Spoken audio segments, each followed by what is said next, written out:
Il est 8h30, heure de Jérusalem. C'est l'heure de la revue de la presse et des médias israéliens sur Studio Kalita et sur les radios juives parisiennes. Et ce matin, nous ouvrirons cette revue de la presse israélienne par un document particulièrement émouvant qui est mis en évidence en manchette du Yediot Aharonot. Il s'agit du journal de bord personnel de l'astronaute israélien Ilan Ramon qui a péri, vous le savez, dans le crash de la navette Columbia le 1er février 2003. En effet, aussi incroyable que cela puisse paraître, les 34 pages de ce journal de bord rédigé par Ilan Ramon durant sa mission dans l'espace ont résisté à l'explosion de la navette lors de son entrée dans l'atmosphère et elles ont pu être sauvées dans leur quasi-totalité et restaurées afin de fournir une description émouvante des derniers jours de la vie du premier astronaute israélien. Et ce matin, à la une du Yediot Aharonot et en exclusivité, on peut lire quelques lignes de ce journal de bord et surtout on peut voir la signature en ivrite, en hébreu d'Ilan Ramon qui a signé ce journal, Ilan Ramon, astronaute. Le Yediot Aharonot publiera l'intégralité de ce journal de bord dans son édition de vendredi, mais déjà il nous offre en avant-première un aperçu poignant des sentiments qui ont animé Ilan Ramon durant cette ultime mission de Columbia. Dans ces pages, l'astronaute relate son activité scientifique et professionnelle durant la mission. Il exprime également ses sentiments d'alanguissement et son amour pour sa femme Rona et pour ses enfants. Le Yediot Aharonot explique que c'est Rona Ramon, Zichronah Livracha, qui dans les derniers jours de sa vie a demandé que le journal soit publié, et ceux qui veulent d'ailleurs voir le véritable journal de bord d'Ilan Ramon peuvent le consulter avec les yeux seulement au musée d'Israël à Jérusalem dans une exposition d'hommage intitulée Il vivait dans l'espace, une exposition qui a été inaugurée hier soir à Jérusalem et durant laquelle, avec beaucoup d'émotion, Tal Ramon, le fils d'Ilan Ramon et de Rona Ramon, le frère d'Asaf Ramon, Zichronam Livracha, tous trois morts, qui est lui-même musicien, a joué une composition qu'il a lui-même composée et qui porte le nom symbolique de Victoria. Et puisque nous sommes dans l'émotion, eh bien, le Israël Hayom, lui, nous fait partager ce matin en première page celle d'Edva Biton, qui avait perdu il y a quelques années, on s'en souvient, en février 2015, sa fille Adèle Biton, qui avait été grièvement blessée 2 ans auparavant par une pierre jetée sur leur véhicule par un Palestinien. Le Israël Hayom nous annonce en première page qu'Edva Biton a donné naissance avant-hier à une petite fille. Et le hasard, mais il n'y a pas vraiment de hasard, a voulu qu'elle accouche le 15 Iyar, en date hébraïque, qui était la date anniversaire de la naissance d'Adèle Zichronah Livracha. J'ai ressenti une formidable sensation de lien entre Adèle et le bébé qui vient de naître.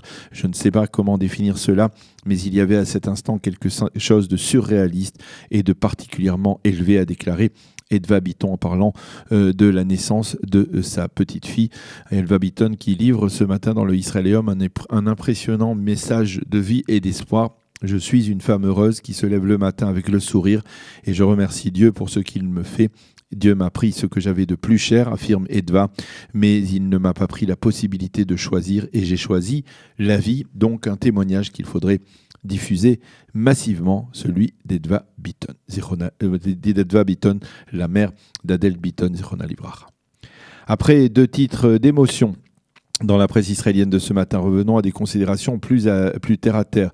Et le Israël Hayom consacre sa manchette aux difficultés du Premier ministre. Binyamin Netanyahou a formé sa coalition. Le journal explique que c'est la loi sur l'enrôlement des élèves des yeshivot qui empêche pour l'instant la conclusion d'accords de coalition. Lorsque cela sera réglé, tout se réglera, a déclaré l'un des négociateurs. Et la manchette de ce matin est optimiste. Binyamin Netanyahou va former le prochain gouvernement, mais il le fera à la dernière minute. Le journal précise également que la loi visant à élargir le gouvernement a été votée et Mati Tourfeld, l'analyste politique du journal, est lui aussi persuadé que Binyamin Netanyahou s'apprête à former son 5e gouvernement et il se dit certain que ce gouvernement ira jusqu'au bout de son mandat aux grandes dames de l'opposition. Le Yediot Aharonot préfère citer l'opposition qui affirme que l'annulation des restrictions concernant le nombre de ministres dans le prochain gouvernement est opposée à la loi israélienne et ce parce que l'actuel gouvernement est un gouvernement de transition qui ne peut, selon donc l'opposition, faire voter une telle loi. Le Yediot Aharonot lui souligne que la course au poste important de contrôleur de l'État est lancée et il souligne que l'une des principales candidates, Michal Rosenbaum, a été invalidée par Binyamin Netanyahou. Rosenbaum était la candidate d'une partie au moins du monde orthodoxe et jusqu'à hier même d'une partie importante du Likoud, mais selon le Yediot Aharonot, c'est Yair Netanyahou, le fils du Premier ministre, qui aurait opposé son veto après avoir vu un poste d'Eldan Yaniv, l'un des ennemis politiques les plus célèbres de Binyamin Netanyahou, un poste dans lequel Yaniv s'était vanté d'être l'ami de Michal Rosenbaum. Et donc, cela n'a pas plu apparemment à Yair Netanyahou, qui a donc demandé apparemment à son père d'invalider la candidature de Michal Rosenbaum.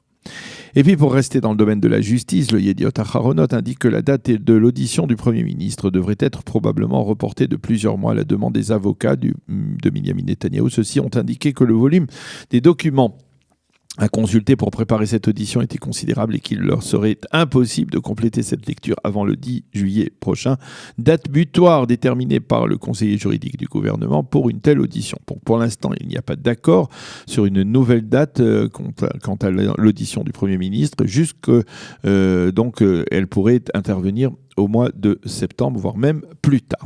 Quant au Times of Israel, il rappelle que le Premier ministre a jusqu'à la fin de la semaine, c'est-à-dire jusqu'à vendredi, pour faire cette déclaration de patrimoine, ce qui laisse penser que M. Netanyahou va avoir une fin de semaine particulièrement difficile entre ses procès, cette déclaration de patrimoine et la formation de sa coalition gouvernementale. La seconde chaîne de télévision a annoncé hier soir la conclusion d'une trêve entre Israël et le Hamas dans la bande de Gaza. Selon l'accord qui aurait été conclu, le Hamas s'engagerait à mettre fin aux manifestations le long de la barrière de sécurité et à éloigner les Palestiniens de la frontière. Israël s'engagerait de son côté à élargir la zone de pêche des Gazaouis, à autoriser l'acheminement d'aide humanitaire comme par exemple de la nourriture et surtout des médicaments. Cette trêve serait une trêve de 6 mois. Côté israélien, on a démenti formellement l'existence d'un tel accord. Le Haaretz, lui, revient ce matin dans son éditorial principal sur l'annonce de l'administration Trump selon laquelle le premier volet du plan de paix à caractère économique sera présenté par les Américains le 25 juin prochain lors du forum international qui se tiendra au Bahreïn. L'éditorialiste du Haaretz écrit « Trump a organisé au Bahreïn un mariage, mais il a oublié d'inviter le marié ». Et pour le Haaretz, le marié, c'est bien entendu Mahmoud Abbas, qui a déjà annoncé qu'il ne participera pas à ce sommet. Et même Aryeh Golan, le présentateur du journal du matin de Kol Israël, a ouvert ce matin son journal sur ce sommet, que celui qui est étonné par le refus des Palestiniens de venir participer à une telle convention et de refuser une paix économique avant une paix politique se lève, affirme ce matin Aryeh Golan. Le Maariv, sous la plume de Tal Levran, se penche ce matin sur le danger nucléaire iranien qui devient selon lui de plus en plus précis et qui revient sur le devant de la scène. De facto, ce danger revient au cœur des préoccupations des Israéliens après les déclarations des responsables iraniens selon lesquels ils avaient repris l'enrichissement de leur uranium. Tal Levran souligne que le silence des autorités militaires israéliennes qui, selon lui, n'ont pas été surpris par l'annonce iranienne. Il faut souligner que le Israël Hayom de ce matin, avec un jour de retard, informe ses lecteurs de l'inauguration dimanche à Paris de 2 allées dans le square Saint-Odile, dans le 17e arrondissement, à la mémoire des enfants Aryeh Gabriel Sandler et de Myriam Monsonego, Zichronam Livracha, assassinés il y a 7 ans devant l'école d'Otzara Torah de Toulouse. Le journal souligne qu'il s'agit là d'une initiative de la maire de Paris, Anne Hidalgo. Les quotidiens israéliens dans leur ensemble rappellent que mercredi soir et jeudi, c'est l'Ag BaOmer, mais que cette année, les feux de joie qui font partie de la tradition de cette fête, seront limités à leur plus simple expression, et ce à cause du temps très chaud et sec qui va s'installer sur le pays. Durant cette journée, le Khamsin, le vent sec du désert, inquiète les responsables du KKL, des parcs nationaux, ainsi que les pompiers israéliens. Le ministère de l'Éducation a donné des directives très claires aux élèves et lycéens en leur demandant de renoncer même tout simplement à ces fameux feux de joie.